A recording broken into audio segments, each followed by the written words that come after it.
Ako si Mai Salazar, hatid sa inyo ang mga pinakamainit na balita sa bansa dito sa News Force. Sa ulo ng mga balita. Lebel ng tubig sa 8 dam sa Luzon patuloy na bumababa. LTFRB Chair Teofilo Guadis III kumpiyansang maipatupad ang PUVMP. Nationwide consolidation umabot na sa 80%. Mga kawani ng MIAA walang dapat ikabahala sa modernisasyon ng NAIA ayon kay DOTR Secretary Jaime Bautista. 20,000 commuters inaasahang maapektuhan ng pansamantalang pagsasara ng PNR.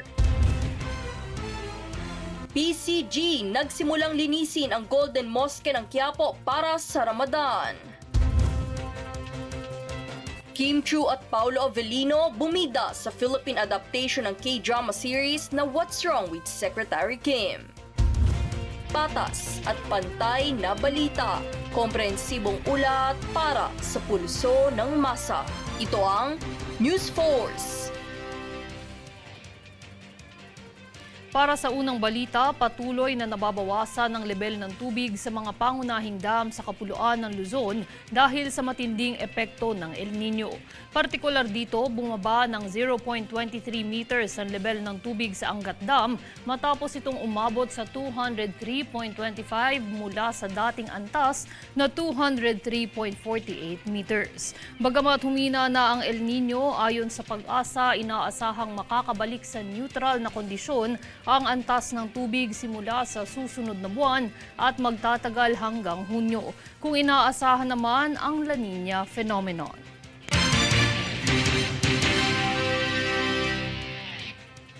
Sa ibang balita, pinag-aaralan ng Light Rail Manila Corporation o LRMC ang posibilidad na taas pasahe ngayong taon upang mapanatiling pare-pareho ang pamasahe sa Light Rail Transit Line 1 o LRT1 sa iba nitong public transport units. Ayon kay LRMC President at CEO na si Juan Alfonso, bagamat pinahintulutan ng Department of Transportation o DOTR ang LRMC na magtaas ng pamasahe sa LRT1 taong 2023, hindi pa rin ito nababawi ang naunang pagkalugi mula sa tinanggihang pagtaas ng singil sa nagdaang taon.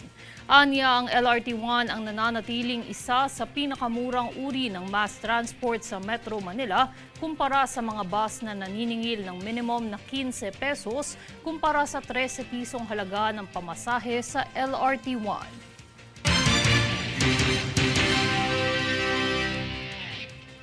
Kaugnay ang mga iba't ibang ahensya sa bansa na mahagi ang Department of Health o DOH sa Mimaropa, partikular sa Oriental Mindoro ng tulong medikal. Ito ay alinsunod sa Bagong Pilipinas Serbisyo Fair kung saan namahagi sila ng 2 medical transport vehicles na nagkakahalagang 5 milyong piso sa mga munisipyo ng Socorro at Bilalacao. Pati na rin ang mga medikal na serbisyo gaya ng libreng konsultasyon, immunization program para sa HPV, libreng tuli, mobile blood donation at iba pa. Ang nasabing kaganapan ay bahagi ng programang naglalayong makapaghandog ng serbisyong medikal sa mga malalayong lugar sa bansa.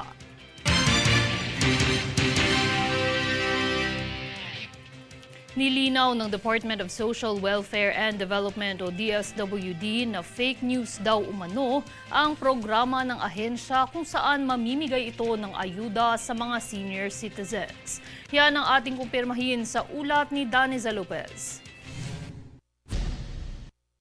Binigyang linaw ng Department of Social Welfare and Development o DSWD na walang katotohanan ang kumakalat na impormasyon ukol sa programa ng ahensya para sa mga senior citizen. Sa nasabing social media post ay mayroong buwanang ayuda ang mga senior citizen sa payout ng programa. Kung saan paglilinaw ng DSWD, wala umanong programa ang ahensya na magbibigay ng 12,000 piso para sa mga senior citizen. Dagdag pa nito, mayroong natatanging programa ang DSWD para sa mga senior citizen gaya ng Assistance to Individuals in Crisis Situation o AICS at ang Social Pension for Indigent Senior Citizens na siyang naayon sa Batas Republika bilang 9994 o ang Expanded Senior Citizens Act of 2010. Kaya't payo nito sa publiko lalo na sa mga online users ay maging mapanuri at kumpirmahin muna kung lehitimo ang nasabing post. Daniza Lopez nag-uulat para sa One Media Network. Nagbigay paalala sa publiko ang Land Transportation Office National Capital Region o LTO-NCR ukol sa hindi otorisadong Facebook o FB page ng ahensya. Paalala ng LTO-NCR, ang LTO Quezon City District Office na FB page ay walang kaugnayan sa LTO at tanging aktibong email lamang na ahensya ang mayroon nito. Kaya pinag-iingat ang publiko sa mga maling impormasyon na maaaring kumalat sa mga hindi otorisadong Facebook page.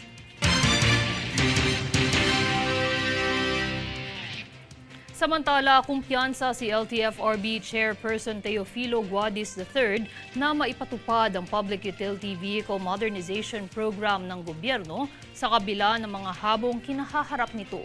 Narito si Princess Castro para sa detalye. Sa kabila ng mga hamon na nararanasan sa pagpapatupad ng Public Utility Vehicle Modernization Program o PUVMP ng gobyerno, kumpiyansa si Land Transportation Franchising and Regulatory Board o LTFRB Chairman Teofilo Guadis III na may patupad ito sa lalong madaling panahon.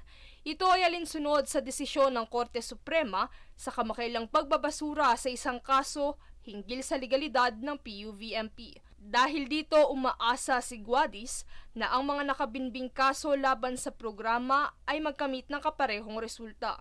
Samantala, iginagalang ng LTFRB ang susunod na hakbang na gagawin ng transport group na Bio Philippines patungkol sa inapilan nito sa Korte Suprema. Sa kabila nito, iginiit ng hepe na ang PUVMP ay naglalayon na makapagbigay ng mas mahusay, epektibo at ligtas na serbisyo sa pampublikong transportasyon at itinatanggi ang mga pahayag na ito ay makapagdudulot lamang ng mga negatibong epekto sa mga jeepney driver at operator sa bansa. Sa iba pang kaganapan, umabot na sa 80% ang konsolidasyon ng mga PUV sa buong bansa kung saan sa Metro Manila nakapagtala na ang ahensya ng 96% na mga nag-apply para sa konsolidasyon habang 80 to 90% naman sa mga lalawigan.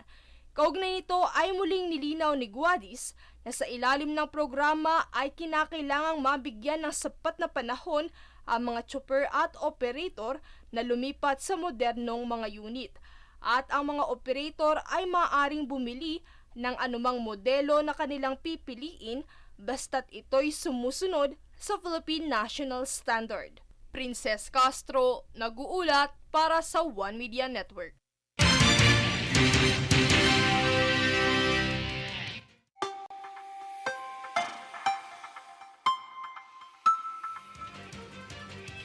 Sa ating ulat panahon, asahan ng maulap na kalangitan na may mahinang pag-ulan sa Cagayan Valley, Aurora, Quezon at Bicol Region. Bahagyang maulap na papawiri na may pulupulong may hinang pag-ulan naman sa Metro Manila at natitirang bahagi ng Luzon. Posibleng flash floods at landslides naman sa natitirang bahagi ng bansa.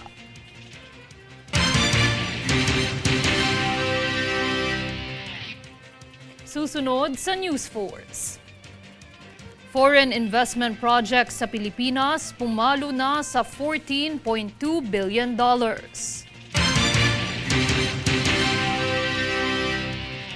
AFP nakakuha ng 84% satisfaction rating sa Okta Research.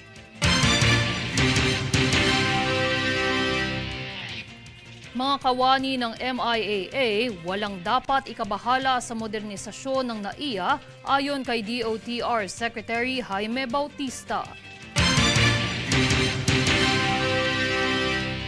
Manatiling nakatutok para sa higit pang mga balita sa pagbabalik ng News Force.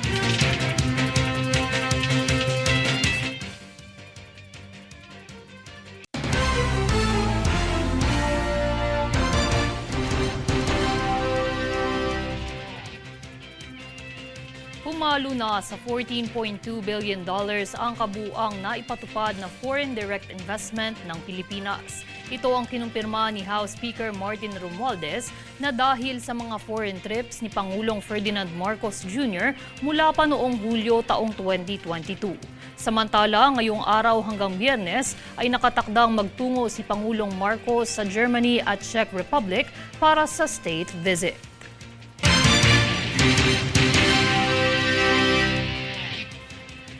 Walang tauhan ng mawawalan ng trabaho sa Manila International Airport Authority o MIAA. Yan ang siniguro ni Department of Transportation Secretary Jaime Bautista sa mga tauhan sa paliparan. Daniza Lopez para sa detalye. Sa isasagawang modernisasyon sa Ninoy Aquino International Airport Authority o NAIA ay tiniyak ni Department of Transportation o DOTR Secretary Jaime Bautista na walang dapat ikabahala ang mga tauhan ng Manila International Airport Authority o MIAA sa kanilang trabaho. Payag ni Bautista noong kamakailang anibersaryo ng ahensya, nasa kasunduan ng DOTR at SMC SAP Inc. ang pagpapanatili sa trabaho ng mga tauhan sa MIAA, maparegular man, kontraktual o job order ito.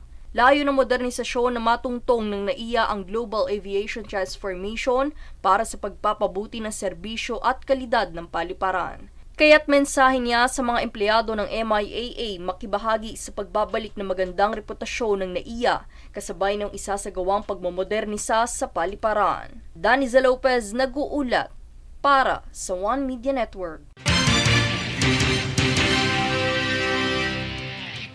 7,000 residente ng Oriental Mindoro ang nakabenepisyo sa 23 milyong pisong tulong na handog ng Bagong Pilipinas Serbisyo Fair, kaugnay ng iba't ibang programa para sa bansa.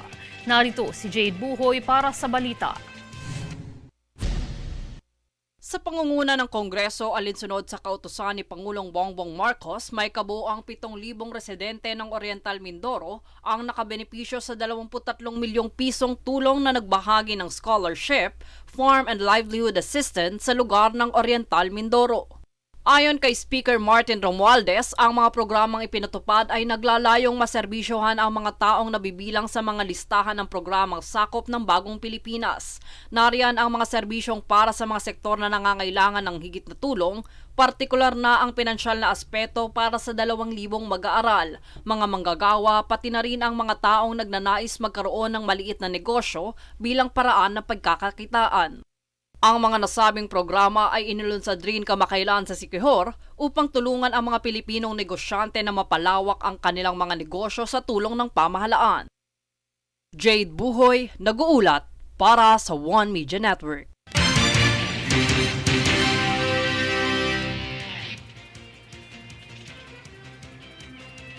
Nilinaw ng Armed Forces of the Philippines at Department of National Defense na hindi layong pataasin ang tensyon sa West Philippine Sea ang pagpapatupad ng Comprehensive Archipelagic Defense Concept. Para sa detalye, narito si Francis Riodique. Kinumpirma ni Department of National Defense o DND Secretary Gilberto Jodoro Jr. na sinimula na ng DND at Armed Forces of the Philippines ang pagpapatupad ng mas pinaigting na maritime security ng Pilipinas. Naging posible ito dahil sa pagpapatupad ng Comprehensive Archipelagic Defense Concept o CADC. Ayon kay Chodoro, dahil sa CADC, mas palalakasin nito ang kakayahan ng Pilipinas na maipagtanggol ang teritoryo at exclusive economic zone nito. Aniya, ito ay upang malayang mapakinabangan ng mga Pilipino ang mga likas na yamang nakapaloob sa karagatan ng Pilipinas. Matatandaang nagpahayag si China President Xi Jinping na paghandaan ang posibleng mangyaring military conflict sa karagatan. Sa kampo naman ng AFP, nilinaw nito na ang pagpapatupad ng CADC ay hindi layong pataasin ng tensyon sa West Philippine Sea. Ayon kay AFP spokesperson Colonel Francel Margaret Padilla, ito lamang ay pangkalahatang plano ng bansa sa pagprotekta sa maritime territory ng Pilipinas dahil umano sa napakaraming isla nito. Francis Riodique, nag-uulat para sa One Media Network.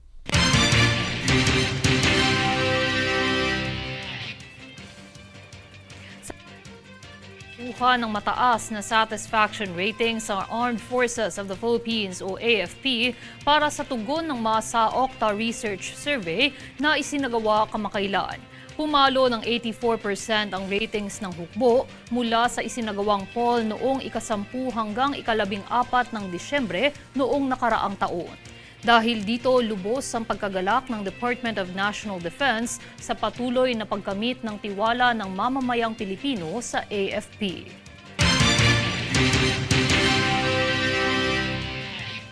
Alinsunod sa maalinsangan na panahong dulot ng umiiral na El Nino phenomenon sa bansa, ibinalik ng MMDA ang pulisiya nitong 30 minutes heat stroke break. Ang balita tunghayan sa ulat ni Princess Castro. Upang mapanatili ang maayos na estado ng kalusugan ng mga personnel ng Metropolitan Manila Development Authority o MMDA sa gitna ng El Nino phenomenon na kasalukuyang nararanasan sa bansa, ibinalik ng ahensya ang 30 minutong heat stroke break policy nito. Ito ay upang maprotektahan sila mula sa heat-related na mga sakit na maaaring idulot ng umiiral na phenomenon. Sa ilalim ng pulisiyang ito ay patutupad ang araw-araw na pag-iikot upang magsagawa ng blood pressure monitoring sa mga traffic enforcer, street sweeper at iba pang personnel ng MMDA mula ika-15 ng Marso hanggang ika-31 ng Mayo.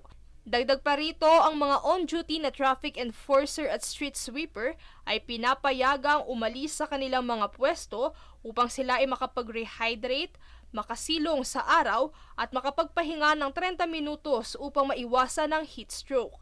Ayon kay MMDA Acting Chairman Attorney Romando Don Artes, dapat napahalagahan at maunawaan ang kalagayan ng mga traffic enforcer at street sweepers na araw-araw na nagtatrabaho sa ilalim ng matinding init ng araw nang sa gayon ay magampanan nila na maayos ang kanilang mga tungkulin at responsibilidad. Dagdag pa ni Artes, ang heat stroke break ay dapat gawin ng salitan ng mga nakatalaga sa isang partikular na lugar upang mapanatili ang visibility ng mga traffic enforcer at street sweepers, gayon din ang pagtitiyak na hindi mahahadlangan ang field operations. Samantala, nakatala sa inyong mga screen ang mga sumusunod na schedule ng heat stroke break para sa mga traffic enforcer. Makikita rin sa inyong screen ang mga sumusunod na schedule para sa mga street sweepers. Princess Castro, nag-uulat para sa One Media Network.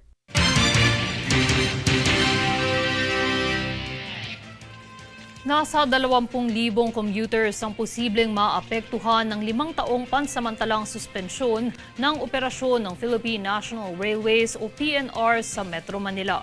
Ito ay mula sa datos na ipinahayag ng Department of Transportation o DOTR. Pansamantalang isasara ang PNR para bigyang daan ng pagtatayo ng North-South Commuter Railway o NSCR system. Bilang tugon at upang ma-accommodate ang mga apektadong pasahero, nakipag-ugnayan ang DOTR sa Land Transportation Franchising and Regulatory Board upang mabuksan ang mga bagong ruta ng bus, pagtatalaga ng 25 air-conditioned bus at pag-i-issue ng special permit sa mga operator ng bus.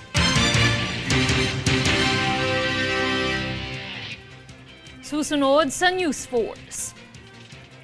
DTI sinuportahan ang Anilag Festival ng Laguna.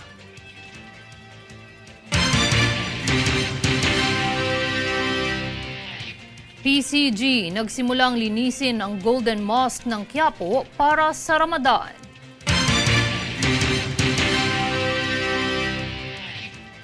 Trending na of course challenge kinagiliwan ng mga netizens. Manatiling nakatutok para sa higit pang mga balita sa pagbabalik ng News Force.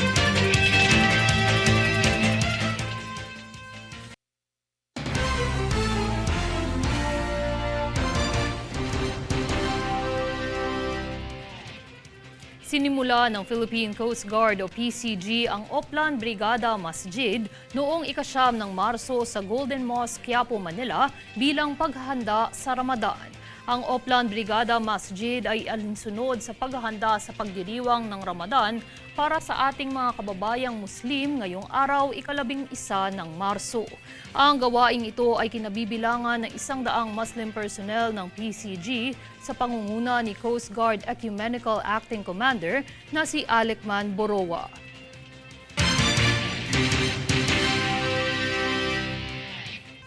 Nagpaabot ng suporta ang Department of Trade and Industry o DTI Laguna sa pamahalaang panlalawigan nito alinsunod sa pagdiriwang ng Anilag Festival 2024. Ang paglahok ng ahensya sa festival ay mula sa ika-10 hanggang ika-17 ng Marso, kung saan layo ng DTI na magsilbing daan para sa market linkage sa mga potensyal na kasosyo sa pagtataguyod ng mga negosyo at pagbibigay kapangyarihan sa mga mamimili.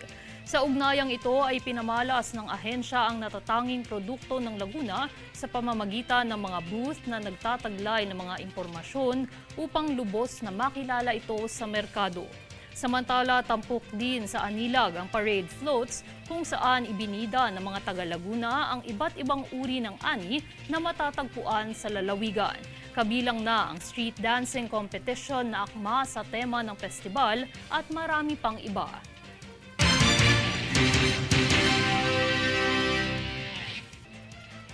I'm a news anchor. Siyempre, seryoso ako lagi makipag-usap. Marahil ay pamilyar na kayo sa ganitong mga linyahan dahil ang Of Course Challenge na ito ay trending ngayon sa social media. Kahit ang One Media Network ay kumasa sa challenge na ito. Ito ang balitang tinutukan ni Francis Riodique. I'm Filipino. Of course I put my hands on my hips while I cook. I'm Filipino. Of course my breakfast is leftovers with fried egg. Kanin lang. Oh, nakarelate ka ba sa patamang ito? O nakarelate ka dahil isa ka din sa nakaisa sa challenge na ito? Isa kasi ito sa kasalukuyang trending sa social media na Of Course Challenge. I'm Filipino. Of course I have a collection of fast food condiments. Hindi lamang ito para magmulat sa mga netizen ng mga tradisyon o kaugalian, ngunit ginagamit din ito para i-call out ang mga maling pananaw ng lipunan. We're psych majors. Of course, I can read your mind. We're HR students. Of course, lagi kami napagkakamalang nagluluto. We're HR students. Of course, pogi lang i-hire namin. Tumitingin naman tayo sa credentials. Oo nga pala, tsaka sa experiences. I'm a pharmacist. Of course, kami pa yung magmumukhang masama kapag ayaw namin kayo pagbilan ng antibiotic kasi wala kayong reseta. Aba, kahit ang mga kababaihan sa One Media Network ay kumasa sa challenge bilang pakikiisa ng pagdiriwang ng National Women's Month ngayong Marso. I'm a woman. Of course, lagi kami nagpapamalay. I'm a woman. Of course, marunong ako sa gawaing bahay. I can do the cleaning, I can do the cooking. Name it. I'm a woman. Of course, mahilig ako maglaro ng baril-barilan at RPG. I'm a woman. Of course, kaya rin namin yung mga mabigat na trabaho kahit nakaka-stress na. I'm a woman. Susutin ko ang nais kong isuot kahit na anong sabihin o idikta ng lipunan. Kahit ang aming One Media Network General Manager ay game na game din. I am a woman, of course. Dapat sa bawat adhikain sa buhay, kayang ibalanse ang puso at isipan. Babae ako, kaya dapat laging handa sa hamon ng buhay. Kayang magtrabaho, kayang maging ina ng tahanan. Babae ako, lalaban ako para sa pamilya, para sa kinabukasan. Woman Empowerment. Ito ang panawagan ng ilan pang entries ng ating mga netizens sa social media. Nagsisilbi itong panawagan sa publiko para sa pagkilala sa kakayahan at lakas ng kababaihan sa lipunan.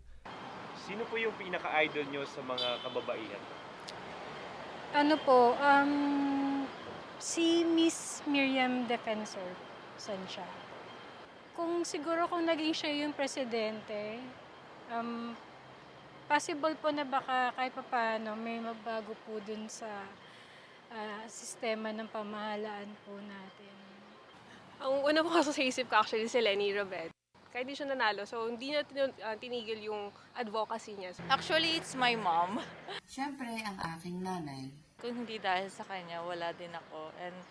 And nung bata kasi kami, OFW siya. So, right now na nanay ako, mas lalo kong na-appreciate yung mom ko. dahil siya yung may pinakamapagmahal at pinakamatatag, syempre, lalo na kapag may problema.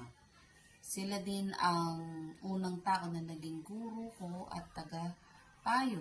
Kaya naman kaisa ang One Media Network sa tema ng pagdiriwang na lipunang patas sa bagong Pilipinas, kakayahan ng kababaihan patunayan. Kami ay kaisa sa pagsusulong ng komunidad na inklusibo na kumikilala sa angking kakayahan at makabuluhang papel ng kababaihan sa anumang larangan sa lipunan. Francis Riudique, nag-uulat para sa One Media Network.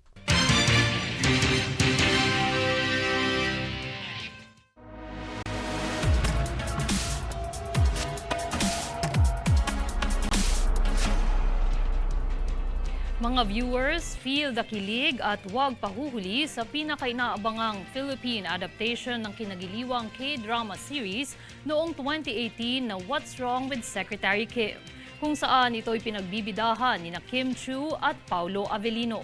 Para sa buong detalye, narito si Jade Buhoy. Ito na nga ang launching ng pinakainabangang Filipino adaptation series ng 2018 K-drama What's Wrong with Secretary Kim. Galak na galak ang mga taga-suporta ni Kim Chiu at Paulo Avellino matapos ang media conference kamakailan sa kanilang pagbabalik tambalan para sa What's Wrong with Secretary Kim. Malugod na ibinahagi ni Kim na ang isa sa mga aabangan dito ay ang sobrang laking pagkakaiba ng kanyang pagganap ngayon bilang Secretary Kim kumpara sa kanyang mga naunang role. Siyempre iba na ngayon dahil mas marami na tayong experience and marami na din tayong natutunan along the way. Since gumawa din ako dati ng Korean adaptation, My Girl. So parang pag tinignan mo siya noon and ngayon, sobrang laki na ng difference. So mas open, mas masaya. Yun. Siyempre, dahil mainit ang suporta ng kanilang mga tagapaghanga ukol sa kanilang pagtatambal, sumagot din naman ang kanyang co-star na si Paulo tungkol sa isyong may posibilidad bang magkamabutihan ang mga magkatambal sa isang teleserye? It's true that what they said na may nagkakainlaban talaga and it can't be helped, especially if you work like 8 hours a day with the same person every day and it could happen. Pahayag naman ni Kim, hindi pa siguro may iwasan yung ganon. Kasi lalo na nagkakakilanlan kayo ng ilang oras sa isang araw na siya lang yung kausap mo. bukod sa tambalang Kim Pao, aabangan din sa teleserye ang mga tanyag na aktor gaya ni Janice de Belen, Romnick Sarmenta, Pepe Herrera, Jake Cuenca, Angeline Quinto, Kauri Oinuma, Jillian Vicencio, pati na rin sina Franco Laurel at iba pang karakter na tiyak kagigiliwan ng madla. Isa din sa pasabog ng seryeng ito ay ang special participation ng Korean actor na si Kim Won-shik, kung saan ang kanyang role ay isa pang dapat abangan. Ibinahagi ni Kim Won-shik na mayroon siyang paghahanda sa kanyang special role. Since I stayed here for 6.5 years, so I know the Filipino culture and Korean culture as well. So I mixed up, and if there's something different from Korea, I just told them we had to have communication. Bukod pa riyan, nagpaabot din siya ng mensahe para sa kanyang mga Filipino fans. It's on March 18th, so exclusively streaming on View, so please be with me and stay with me to be with me. Para feel na feel ang K-drama feels, huwag kalimutan panoorin ang What's Wrong with Secretary Kim sa inyong VU app. Ako si Jade Buhoy para sa One Media Network.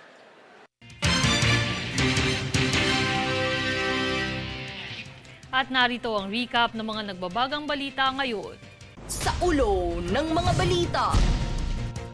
Level ng tubig sa 8 dam sa Luzon patuloy na bumababa. LTFRB Chair Teofilo Guadiz III, kumpiyansang maipatupad ang PUVMP. Nationwide consolidation umabot na sa 80%. Mga kawani ng MIAA walang dapat ikabahala sa modernisasyon ng NAIA ayon kay DOTR Secretary Jaime Bautista. 20,000 commuters inaasahang maapektuhan ng pansamantalang pagsasara ng PNR.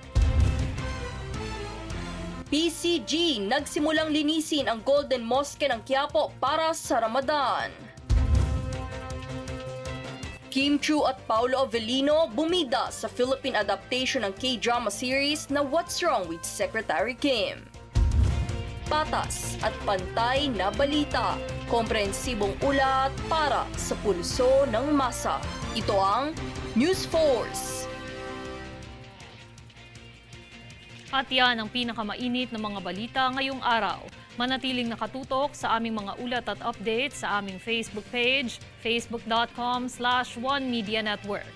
Ako si Mai Salazar at ito ang News Force.